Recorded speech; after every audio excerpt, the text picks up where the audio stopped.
सावळ्याची जणू सावली या मालिकेच्या आजच्या भागात आपण पाहणार आहोत. रूपम कॉस्मेटिक्स या कंपनीने एक रूपम ब्युटी क्वीन ही स्पर्धा आयोजित केलेली असते आणि आज त्या स्पर्धेचा शेवटचा राऊंड चालू असतो. सगळे स्पर्धक स्टेजवर आलेले असतात.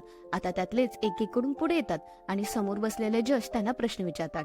शेवटची स्पर्धक असते ही अस्मी, तीही पुढे येते. तोच तिलोत्तमा मॅडमना आठवते की हीच तर मुलगी आहे जी आपल्याला मंदिरात भेटली होती.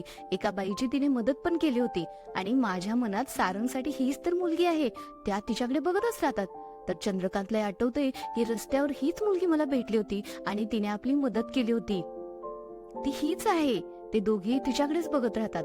तर जगन्नाथ तिलोत्तमा आणि चंद्रकांत त्यांच्या चेहऱ्याकडे बघत असतो आणि त्याला कळतं की या दोघांनाही अस्मीने इम्प्रेस केले आहे. तिलोत्तमा चंद्रकांतला म्हणते, अहो मी तुम्हाला म्हटलं होतं ना, मंदिरात मला एक मुलगी भेटली होती, ती हीच आहे. चंद्रकांत ही म्हणतो, अगं मला पण आवडलेली मुलगी हीच तर आहे. त्या दोघांना तर खूप आनंद होतो. तिलोत्तमा मॅडम आता सारंगला म्हणतात, अरे सारंग, मला हीच तर मुलगी तुझ्यासाठी आवडली होती. सारंग सणांना तर ती ऑलरेडी आवडलेली असते आणि ते तिच्याकडे बघतच असतात आणि मनातल्या मनात विचार करतात, हा म्हणजे हीच ती मुलगी आहे जी आईला आवडलेली होती. ती अस्मी प्रधानच आहे. वा, किती छान झाले ना. अस्मी आता पुढे आलेली असते. तिला जज प्रश्न विचारू लागतात. ती प्रत्येक प्रश्नाची खूप जबाबदारीनं खूप छान उत्तरं देते. आदिनाथ सर तिला विचारतात, तुमच्यासाठी पैसा महत्वाचा आहे की कुटुंब? आणि जर कुटुंबासाठी पैसे कमवायची वेळ आली आणि तुमचं कुटुंबाकडे दुर्लक्ष झालं तर? त्यावर अस्मी म्हणते, नाही, कुठल्याही परिस्थितीत मला माझं कुटुंबच महत्वाचं आहे. पुढे ऐश्वर्या विचारते, तुझ्यासाठी इंडियन लाईफस्टाईल चांगली की तुला वेस्टर्न लाईफस्टाईल आवडते? त्यावर अस्मी म्हणते की मला महाराष्ट्रीयन लाईफस्टाईल आवडते. हे ऐकून सगळेच खुश होऊन जातात. चंद्रकांत सर विचारतात, तुम्ही देवाला मानता का? त्यावरही ती खूप छान उत्तर देते. तिलोत्तमा मॅडम विचारतात की प्रेम महत्वाचं का जबाबदारी? त्यावर अस्मी म्हणते, जबाबदारीनं केलेलं प्रेम महत्वाचं. सारंग सर विचारतात, तुमच्यासाठी सौंदर्य म्हणजे काय आहे? चेहऱ्याचं सौंदर्य की मनाचं? त्यावर अस्मी म्हणते, खरं तर सौंदर्य हे बघणाऱ्याच्या नजरेत असतं. अस्मी या सगळ्याची चांगली उत्तरं देते. सगळेजण आता इम्प्रेस झालेले असतात. अस्मी, जगन्नाथ, अलका यांची आता खात्री पडते की काहीही झालं तरी अस्मी आणि सारंग यांच्या लग्नाचा विषय पुढे जाणार म्हणजे जाणारच. अस्मी आता स्वतःच्या जागेवर येऊन उभी राहते. सगळे जजेस आता वरती आलेले असतात. निकाल जाहीर करण्याची वेळ झालेली असते. सगळेजण खूपच उत्सुक असतात की विनर कोण आहे, विनर कोण आहे. जजेस आता विनर जाहीर करतात. ते अस्मी प्रधानचं नाव घेतात. अस्मी हे ऐकून फार खुश होते. ती पुढे येतात. तिला ऐश्वर्या क्राऊन घालते. तिला बुके दिला जातो. सगळेच जण तिच्यासाठी टाळ्या वाजवतात. सारंग पण पुढे येतो आणि अस्मीच्या हातात हात देतो. तिला अभिनंदन करतो. तो तिच्या प्रेमात अखंड बुडालेला असतो आणि सगळ्यात महत्वाचं म्हणजे आईनेही अस्मीसाठी ग्रीन सिग्नल दिलेला असतो. इकडे सावली चेंजिंग रूम मध्ये बसलेली असते. तिला आठवतं की भैरवीने आपला किती अपमान केला, आपल्याला ढकलून दिलं. ती आता विठ्ठलाच्या मूर्तीला कवटाळून खूप रडत असते. थोड्या वेळाने आता ह्या तिघी म्हणजे भैरवी, सावली, तारा कारमध्ये बसलेल्या असतात आणि घरी निघालेले असतात. भैरवीचा राग अनावर झालेला असतो आणि ती रस्त्यात आता कार थांबवते. तारा तिला विचारते, आई तू गाडी का थांबवली आहेस? भैरवी त्यावर म्हणते, सावली तू खरं सांग, खरं खरं सांग, तू हे सगळं मुद्दामून केलंस ना? हे तू सगळं का केलंस? मुद्दामून, जाणून बुजून केलंस. माझ्या ताराचं करिअर तुला बर्बाद करायचं होतं. माझ्या ताराला तुला एक्सपोज करायचं होतं. तिला जगासमोर आणायचं होतं म्हणून मुद्दामून केलंस ना? कुणाला तुला इम्प्रेस करायचं आहे? सारंगला? आपल्या प्रेमाच्या जाळ्यात तोडायचंय सारंगला? बोल ना, तुला आमच्या दोघींची दिंड काढायची होती ना? म्हणून हे सगळं केलंस ना?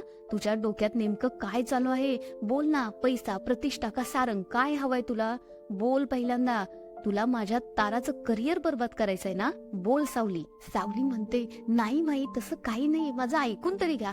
पण ही भैरवी इतकी चिडलेली असते, ती काहीही ऐकण्याच्या मनस्थितीत नसते. ती म्हणते, आता तू बघशीलच मी काय करू शकते ते. बघ मी काय करते. तुला आणि तुझ्या घराला रस्त्यावर आणि भीक मागायला लावेन, नाहीतर नाव नाही सांगणार भैरवी म्हणून. सावली म्हणते, मी तसं काहीच केलेलं नाहीये, विश्वास ठेवा माझ्यावर. पण भैरवी म्हणते, उतर गाडीतून, आत्ताच्या आत्ता उतरायचं आणि इथून निघून जायचं. पण सावली काही गाडीतून खाली उतरत नसते. हे पाहून आता भैरवीच गाडी थांबवते, खाली उतरते आणि सावलीच्या हाताला धरून तिला फरफटत बाहेर काढते आणि रस्त्यावर फेकून देते. आणि आता तारा आणि भैरवी कारमध्ये बसून निघून जातात. सावली तिथंच एकटीच रडत बसलेली असते. ती इकडं तिकडं पाहते. रस्त्यावर तिला कोणीच दिसत नाही. अनोळखी रस्ता आणि तोही सामसूम. ती फार घाबरलेली असते. तोपर्यंत तिकडे तिलोत्तमाच्या घरी सगळे हसत खेळत मस्त गप्पा मारत बसलेले असतात. अस्मीचं सगळेजण कौतुक करत असतात. सारंगला सगळे विचारतात, तुला कशी वाटली अस्मी, आवडली ना? पण सारंग काहीच बोलत नाही. तो नुसता लाजून लाजून लाल झालेला असतो आणि खाली मान घालून बसलेला असतो. त्याच्यावरूनच सगळ्यांना कळते की याला मुलगी पसंत आहे. मग सगळे म्हणतात आता पुढे जायला हरकत नाही, चल तयारीला लागूया. पण तिलोत्तमा मॅडम म्हणतात, थांबा 1 मिनिट, एवढी घाई नाहीये. आधी आपण जगन्नाथजी यांना त्या दोघांच्याही पत्रिका दाखवूयात आणि पत्रिका जुळल्या तर पुढे बघता येईल, चालेल ना? चंद्रकांत म्हणतो, अगं तिलोत्तमा, या सगळ्यामध्ये किती वेळ जाईल?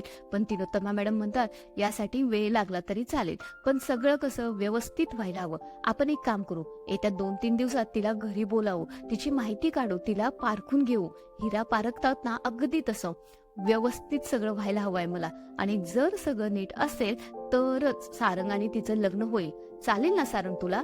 सारंगी म्हणतो, हो आई, मला चालेल, मी तुझ्या शब्दाबाहेर नाहीये.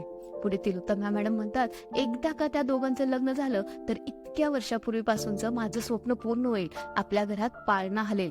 चंद्रकांत आता अमृत आणि ऐश्वर्याच्या तोंडाकडे बघतो. त्यांचे चेहरे पडलेले असतात. चंद्रकांत म्हणतो, अगं त्यांना काय बोलतेस तू? त्यावर तिलोत्तमा म्हणते, सॉरी, पण मी जरा स्पष्टच बोलते. कोणाला हर्ट झालं असेल तर सॉरी, पण मी यात काही करू शकत नाही. असे म्हणून तिलोत्तमा आता तिथून निघून जाते. एक एक करून आता सगळेच निघून जातात. पुढे ऐश्वर्याचा नवरा नील ऐश्वर्याला म्हणतो, अगं तू जास्त विचार करू नको, ते सगळं सोडून दे, तू वाईट वाटून घेऊ नको. त्यावर ऐश्वर्या म्हणते, मी काही विचार वगैरे करत नाही रे नील, मी दुसऱ्याच कोणता तरी विचार करते. मला आता कळतंय की अस्मी नावाची मुलगी मला सलून मध्ये येऊन का भेटली होती, का गोड गोड माझ्याशी बोलत होती, यामागे काय कारण होतं ना, ते मला आत्ता कळतंय. ऐश्वर्याला आठवतं की आज मी सलून मध्ये आले होते आणि ती काय काय बोलत होती. ऐश्वर्या म्हणते, काहीतरी गडबड आहे, नेमकं काय ते मी शोधून काढणारच, म्हणजे काढणारच. काहीतरी फिशी आहे याच्यात. तोपर्यंत इकडे अलका आपल्या मुलीच्या फोटोसमोर उभी असते आणि ती म्हणते, बाळा, आज मेहेंदळे कुटुंबाला पहिला सुरुंग लागला.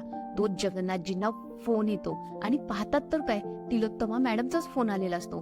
तिलोत्तमा मॅडम म्हणतात, जगन्नाथजी, मी तुम्हाला उद्या सारंग आणि एका मुलीची पत्रिका पाठवते, ती तेवढी बघा आणि मला भेटायला या. जगन्नाथजी विचारतात, मुलीचं नाव काय आहे? त्यावर तिलोत्तमा मॅडम म्हणतात, अस्मी प्रधान. असे म्हणून त्या फोन ठेवून देतात. इथे जगन्नाथजी विचार करतात. सगळं आपल्या मनासारखं होतंय म्हणून ते फार खुश झालेले असतात. इकडे सारंग अस्मीचा विचार करत असतो. अस्मी आपल्याला भेटल्यापासून आपलं काय काय झालं, आपलं आयुष्य कसं बदलून गेलं, आपण तिच्या प्रेमात कसं पडलो, हे सगळं त्याला आठवतं. तोच तिथे आता सुहम म्हणजे त्याचा छोटा भाऊ येतो. तो दरवाजा लावून घेतो आणि बेडवर बसतो. आणि पण याकडे सारंगचं काहीच लक्ष नसतं. सोहम त्याला म्हणतो, अरे तुला अस्मी आवडते हे तू आईला का नाही सांगितलं? तू तिच्या प्रेमात पडला हे तुला सांगायला हवं होतं ना. तू स्वतःहून नाही मागितलं, तू स्वतःहून नाही सांगितलं तर आईला थोडंच कळणार आहे. अरे आईने ठरवलं ना. त्यावर सारंग म्हणतो, आईने ठरवलं ना तसंच होणार. आई म्हणाली ना पत्रिका बघायचे, मग आधी पत्रिका बघायचे आणि नंतर मी बोलेन सोहम आई बरोबर. पण सोहम म्हणतो, अरे दादा, कळतंय का तुला, तू काय बोलतोयस? आणि पत्रिका वगैरे हे कशाला बघायला हवं? मला पण आईचं वागणंच काही कळत नाही. त्यावर सारंग म्हणतो, आईने पत्रिका बघू दे आणि मग बघूत आपण. पण सोहम विचारतो, अरे पण आईनं पत्रिका बघितली आणि लग्नाला नकार दिला तर मग त्यावेळेस काय करणार आहे?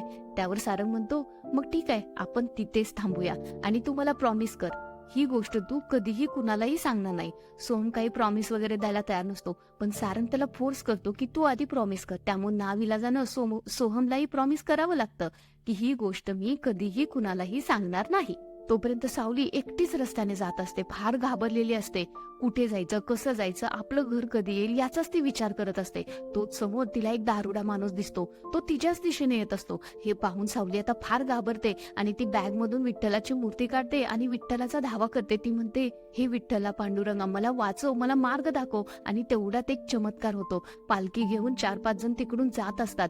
सावली ते बघते आणि धावत धावत जाऊन त्या लोकांमध्ये जाते आणि ती अशी घरी निघून जाते. आणि आपला आजचा एपिसोड इथेच संपतो. तर असेच अपडेट पाहण्यासाठी चॅनेलला लाईक आणि सबस्क्राईब करा. धन्यवाद.